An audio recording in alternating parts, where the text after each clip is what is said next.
আপনার সিঁদুর বানাইছে? সিঁদুর আর শাঁখার ফরিদপুরের কানাইপুর এলাকার বিকাশ অধিকারী ফরিদপুর সদরের বাসিন্দা পলাশকুণ্ডু একই এলাকার সীমা অধিকারীকে স্ত্রী দাবি করে দুই স্বামী হাতাহাতি টানাটানি করে। এ যেন ভারতীয় সিরিয়ালের বাংলা পর্ব। মঙ্গলবার ২৩ সেপ্টেম্বর দুপুরে যশোর শহরের ৪ খাম্বার মোড়ে এই ঘটনা ঘটে। পরিস্থিতি সামলাতে পুলিশ থানায় নিয়েও কোনো সমাধানে পৌঁছাতে পারেনি। অগত্যা ৩ জনকেই পাঠানো হয়েছে কারাগারে।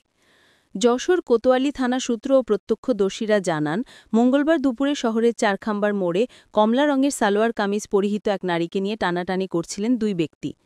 তারা দুজনেই ওই নারীকে নিজের স্ত্রী বলে দাবি করছিলেন। এক পর্যায়ে শুরু হয় হাতাহাতি। দুজনের টানাটানি ও হাতাহাতি দেখে ভিড় করেন উৎসুক জনতা।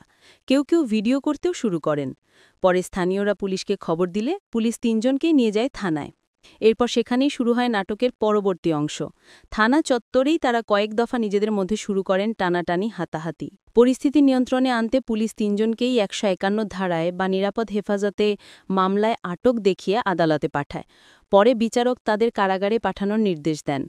পুলিশ ও সংশ্লিষ্টদের সঙ্গে কথা বলে জানা গেছে, ফরিদপুরের কানাইপুরের বাসিন্দা বিকাশ অধিকারী, তার সঙ্গে সীমা অধিকারীর প্রায় ৩৬ বছরের সংসার। এই সংসারে তাদের এক ছেলে ও এক মেয়ে আছে। কিন্তু সেই সংসার ছেড়েই সীমা অধিকারী ফরিদপুর সদরের বাসিন্দা পলাশকুণ্ডুর সঙ্গে সম্পর্কে জড়িয়ে পড়েন। শুধু তাই নয়, বিকাশ অধিকারীর ঘর ছেড়ে পলাশের হাত ধরে তিনি ভারতে চলে যান এবং সেখানে তারা বিয়েও করেন। এরপর সোমবার ২২ সেপ্টেম্বর রাতে তারা যশোরে এসে একটি হোটেলে ওঠেন। বিষয়টি জানতে পেরে বিকাশের সন্দেহ হয় এবং তিনি সেই হোটেলে যান। এরপরই ত্রিমুখী এই ঝামেলা গড়ায় থানা পর্যন্ত। সীমার দ্বিতীয় স্বামী পলাশকুণ্ডু জানান, সীমার সঙ্গে তার ৩ বছরের সম্পর্ক। তারা দুজনেই স্বেচ্ছায় বিয়ে করেছেন, এখন একসঙ্গে থাকতে চান। কিন্তু তাদের পথের কাঁটা হয়ে দাঁড়িয়েছেন বিকাশ। এ বিষয়ে সীমা অধিকারী বলেন, বিকাশের সংসারে তিনি নিয়মিত শারীরিক ও মানসিক নির্যাতনের শিকার হতেন। সেই অত্যাচার সহ্য করতে না পেরে তিনি বাধ্য হয়ে বিকাশকে ছেড়ে পলাশকে বিয়ে করেছেন। তিনি স্পষ্ট জানিয়ে দেন, তিনি আর বিকাশের সঙ্গে সংসার করবেন না। তবে প্রথম স্বামী বিকাশ অধিকারীর দাবি, সীমার পরকীয়ার কারণে তাদের সাজানো সংসার ভেঙে যাচ্ছে। সীমা শুধু বাড়ি ছাড়েননি, বরং পালিয়ে যাওয়ার সময় নগদ টাকা ও গয়নাও নিয়ে গেছেন। তিনি সীমাকে যে কোনো মূল্যে বাড়িতে ফিরিয়ে নিতে চান।